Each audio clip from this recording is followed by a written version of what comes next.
हम भारत से ब्राजील को एफोर्डेबल और क्वालिटी मेडिसिन की आपूर्ति बढ़ाने पर काम करेंगे। साथ ही ब्राजील में आयुर्वेद और ट्रेडिशनल मेडिसिन का भी विस्तार किया जाएगा ताकि होलिस्टिक हेल्थ केयर को बढ़ावा मिले। नेहरू ने सबसे पहला काम ये किया था कि उसने एक तो फ्यूडल लॉर्डिज्म खत्म की थी और दूसरा उसने जो सबसे अच्छा काम किया था कि जगह जगह उसने इंस्टीट्यूट्स बनाए थे। इंडियन इंस्टीट्यूट ऑफ टेक्नोलॉजी, जो महाराष्ट्र इंस्टीट्यूट ऑफ टेक्नोलॉजी, ये वर्ल्ड रैंकिंग के अंदर 10वें 15वें नंबर पे आते हैं, जबकि हमारा जो इंस्टीट्यूट है वो मेरा ख्याल है 500 से भी नीचे है। और वो कह रहे हैं कि हमने ये $100 बिलियन हर कीमत पे इसको लेके चलना है। अच्छा, इंडिया ने जिन मुल्कों के साथ 60, 70, 50, 40 तो वो 100 पे लेके जा रहे हैं। डोनाल्ड ट्रंप ने 50% टैरिफ लगाया ब्राजील पे। इंडिया की तो अब बारी आई है और प्रेसिडेंट लूला ने साफ कहा कि कोई चांस ही नहीं है कि ब्राजील नेगोशिएट करेगा अमेरिका के साथ। उसने कहा है कि अमेरिका के ऊपर ब्राजील डिपेंड नहीं करता। हमारी इकोनॉमी स्ट्रांग है और हमारी स्ट्रांग कंट्रीज के साथ इकोनॉमिक टाइज हैं, इसलिए हमें इसकी परवाह नहीं है। फ्रेंड, वैश्विक मंच पर भारत और ब्राजील की साझेदारी सशक्त और प्रभावशाली रही है।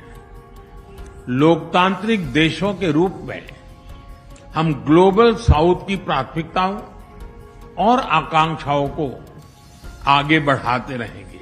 बिजनेस मीट हुई है, वो बहुत जबरदस्त और इम्प्रेसिव हॉल था। I like it. I think ये इंडिया ने ये ब्रिक्स के लिए बनवाया था और उस वक्त उन्होंने ये कहा था कि इसको इस तरह कर लें। तो अब make in India is what prime minister Modi जो है वो बात कर रहे हैं।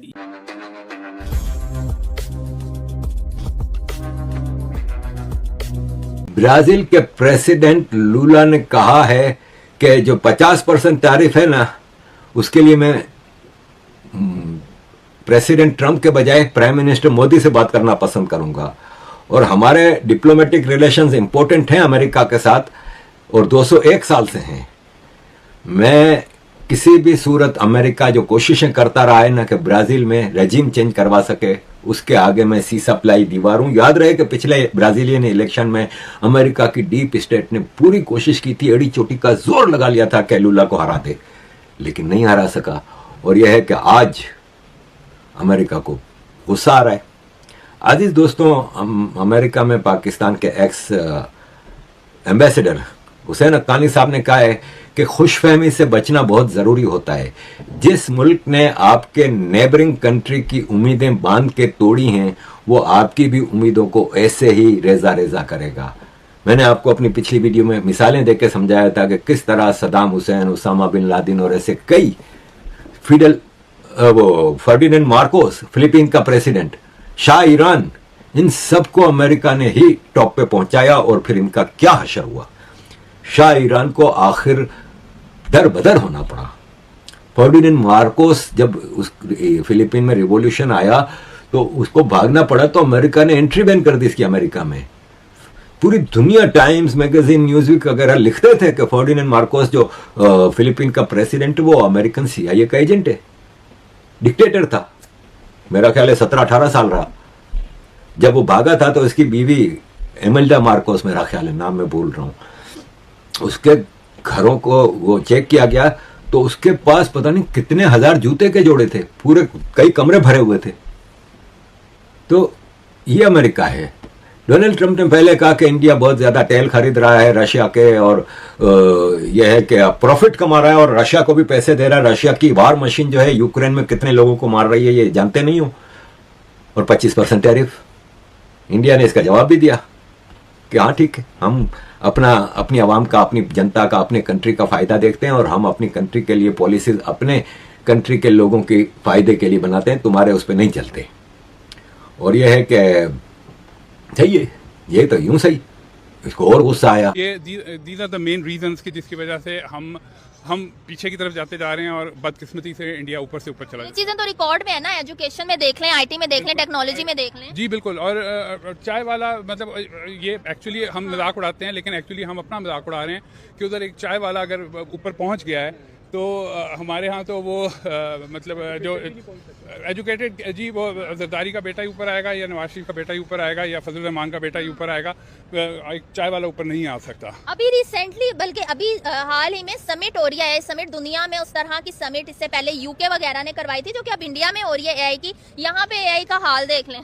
बिल्कुल, और जो हैदराबाद है और जो उनके इतने आईटी के हब्स और एआई के हब्स बन चुके हैं कि माइक्रोसॉफ्ट उधर इन्वेस्टमेंट कर रहा है, एप्पल अपने सारी प्रोडक्शन उधर लेके जा रहा है, गूगल ने अपना उधर पूरा एक सिटी बना लिया है। तो मुझे नहीं लगता, या मेरे नॉलेज में तो नहीं है कि इधर कोई ऐसा कोई आईटी सिटी बना हो जिसको कोई इंटरनेशनल बैक हासिल हो। ठीक है, फ्यूचर में क्या लग रहा है कि जो अमेरिका है वो इन चीज़ों को अपने लिए खतरा समझ सकता है, जो कि इंडिया की रशिया के साथ ट्रेड हो रही है? जी देखें, इस दुनिया में हर मुल्क जो है ना, हर बड़ी ताकत जो है वो अपने फ़ायदे का सोचती है। जब अगर अमेरिका को लगेगा कि इंडिया रशिया के बहुत करीब हो रहा है या चाइना के बहुत करीब हो रहा है, तो डेफिनेटली वो कोई ना कोई एक्शंस लेगा। लेकिन इंडिया अब इतनी बड़ी ताकत बन चुका है कि वो उसको आराम से छेड़ना मुश्किल, मतलब नामुमकिन तो नहीं लेकिन मुश्किल ज़रूर है। जिस तरह की बड़ी कंपनीज के साथ डील्स हो रही हैं, यूरोपीय यूनियन भी अब इंडिया की साइड पे आ गया है, चाइना ले लें, फ्रांस ले लें, तो आपको लगता है कि अब उसके साथ इतनी बड़ी पावर्स खड़ी हैं कि जो एक सुपर पावर है अमेरिका, वो कुछ नहीं बिगाड़ सकता? बिल्कुल ऐसा ही है, और सिंगल सुपर पावर कर भी कुछ नहीं सकती, कर सकती है, मतलब उनके बड़े अभी वेनेजुएला का जी बिल्कुल बिल्कुल। लेकिन वेनेजुएला तो बेचारा वो उसके नेबर के अंदर एक वेजिटेबल है जो कि उसने जब चाहे उसको काट लिया, उसके मुल्क में गए, उसका सदर को उठा के ले आए आंखों पे पट्टी बांध के, जो कि बहुत बड़ी बदमाशी है मेरे ख्याल में। फ्रैंकली स्पीकिंग मैं कनाडा से हूँ, वैसे उधर से आया हूँ, और वो हमें अपनी इकानवी 51st स्टेट बनाना चाहता है। और वो कहता है कि मतलब कनाडा, ग्रीनलैंड सारा ये हमारा ही है। वो एक बहुत बड़ी उनकी वो कॉन्स्पिरेसी थ्योरी है जिसके मुताबिक ये सारा मैक्सिको, अमेरिका, कनाडा, ऊपर ग्रीनलैंड वगैरह सारा एक बड़े उसका हिस्सा होना चाहिए। ठीक है, इंडिया वैसे तो कहा जाता है कि अमेरिका का दोस्त है, लेकिन ये जो आपने सारी सिचुएशन बनाई ग्रीनलैंड की या वेनेजुएला की, इंडिया इस पे भी खुश नहीं नजर आता है। जैसे कि मतलब इंडिया को भी नजर आ रहा है कि उसे दादागिरी जो की जाती है वो नहीं पसंद, चाहे वो उनके साथ ट्रेड कर रहे हैं। नहीं जी, वो अभी इंडिया इस पोजीशन में नहीं आया कि वो अमेरिका को आंखें दिखा सके, लेकिन मतलब वो झुकने वाले भी नहीं है, और वो मुंह जैसा पंजाबी में कहते हैं कि वो मुंह से सुट के कम करते चले जा रहे हैं। अच्छा। वो चाइना की तरह, और वो वक्त दूर नहीं है कि जब अमेरिका सुपर पावर से हट के चाइना या इंडिया को हैंड ओवर कर देगा सुपर पावर दुनिया की। आपको लगता है कि इंडिया ये सारी चीजें जो बैलेंस करने की अब तक कोशिश कर रहा है पिछले कुछ महीनों से, अभी तक तो यही लग रहा है कि बैलेंस हो रही है, आगे भी बैलेंस हो सकते हैं ये रिलेशंस? इंडिया की फॉरेन पॉलिसी बहुत मजबूत है जी, और वो बेसिकली जहाँ पे भी आप लोग मेरिट पे बंदे ऊपर लेके आए, उनकी अकाउंटेबिलिटी हो, तो वो चीज़ें खुद ब खुद सही होती जाती हैं। जब मेरिट पे चीज़ें ना ऊपर आएँ, अकाउंटेबिलिटी ना हो, तो आपको सारी दुनिया से छितर ही पड़ते हैं। ठीक है सर, आपने पहले भी आखिरी सवाल करना चाहूंगी, आपने पहले भी इन्वेस्टमेंट की बात की कि एप्पल, आईफोन वगैरह बड़ी बड़ी कंपनियां जो है वो इंडिया का रुख करती हैं। क्या वजह है कि इधर कोई इन्वेस्टमेंट नहीं आती? क्या पता इधर इन्वेस्टमेंट आए तो फिर हम भी थोड़ा सा उस लेवल पे जाने की कोशिश करें। आपकी बात बिल्कुल बजाय, मैं खुद उधर एक बहुत बड़ी आईटी कंपनी में हूँ, और फ्रैंकली स्पीकिंग मैंने खुद कोशिश की है, लेकिन हमारी ज़रा सा कोई छोटा सा धमाका हो, उसको इतना को ऊपर किया जाता है। नमस्ते दोस्तों, वेरी वार्म वेलकम निक स्पेशल की रिएक्शन वीडियो में। दोस्तों जैसा कि आपने वीडियो में देखा, भारत दोस्तों ब्राज़ील की जो सस्ती और क्वालिटी वाली दवाई हैं उनकी सप्लाई बढ़ाने जा रहा है, जिससे पाकिस्तानियों को मिर्ची लगी हुई है। दोस्तों इस बात से पाकिस्तान में बहुत ज़्यादा हड़कंप है, और वहीं दूसरी तरफ भारत एक काम और कर रहा है। दोस्तों भारत आयुर्वेद की प्रमोशन होगी, जिससे आयुर्वेद को और होलिस्टिक दवाइयों को दोस्तों ब्राज़ील में दोस्तों विस्तार किया जा सके ब्राज़ील में इसका। इस बात से पाकिस्तान को मिर्ची लगी हुई है, और अब ग्लोबल साउथ में भारत और ब्राज़ील दोस्तों एक दोस्त बन के उभरे हैं, और दोस्तों इन दोनों की दोस्ती से बहुत ही लोगों को चिढ़ मची हुई है, क्योंकि दोस्तों जो बड़े बड़े देश थे जो छोटे मोटे देशों को दबाते थे, इन दोनों के होने से दोस्तों उनको बहुत ज़्यादा मिर्ची लगी हुई है। दोस्तों अगर आपको हमारी वीडियो पसंद आई तो प्लीज़ लाइक करें, सब्सक्राइब करें, शेयर करें। मुलाकात होगी आपसे अगली वीडियो में, तब तक के लिए जय हिंद।